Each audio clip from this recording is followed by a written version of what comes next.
दुनिया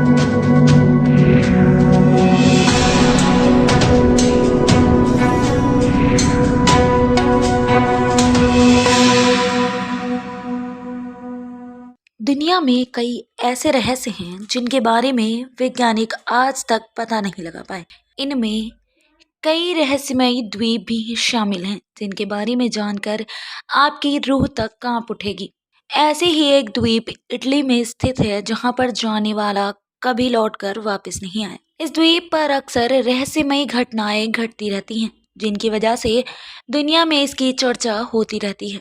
इटली के वेनिस शहर और लिडो के बीच वेनिशियन खाड़ी में यह रहस्यमयी द्वीप मौजूद है। बताया जाता है कि इस द्वीप के रहस्य को सुलझाने की कोशिश कई लोगों ने की, लेकिन किसी के हाथ कामयाबी नहीं लगी। सबसे हैरान कर देने वाली बात यह है कि यहाँ पर जो भी गया वह जिंदा लौट कर नहीं आया। इसलिए इस रहस्यमयी द्वीप पर इटली की सरकार ने किसी के लिए भी जाने पर रोक लगा दी है। बताया जाता है कि इटली में सैकड़ों साल पहले प्लेग महामारी फैली थी। उस समय इस बीमारी का कोई इलाज नहीं था, जिसकी वजह से यहाँ की सरकार चिंतित थी।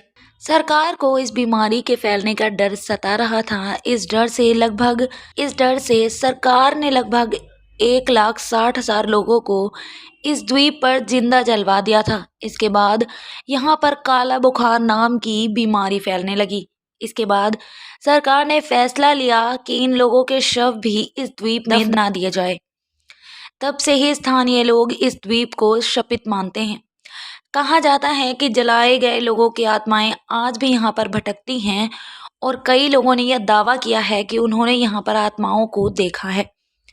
इस द्वीप से अजीबोगरीब आवाजें भी सुनने का दावा किया जाता है। इस द्वीप पर होने वाली रहस्यमयी घटनाओं के चलते इटली की सरकार ने यहाँ पर लोगों के जाने पर तक रोक लगा दी है। यह आइलैंड दुनिया की सबसे डरावनी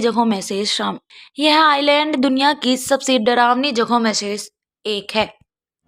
असल न्यूज़ ब्यूरो रिपोर्ट।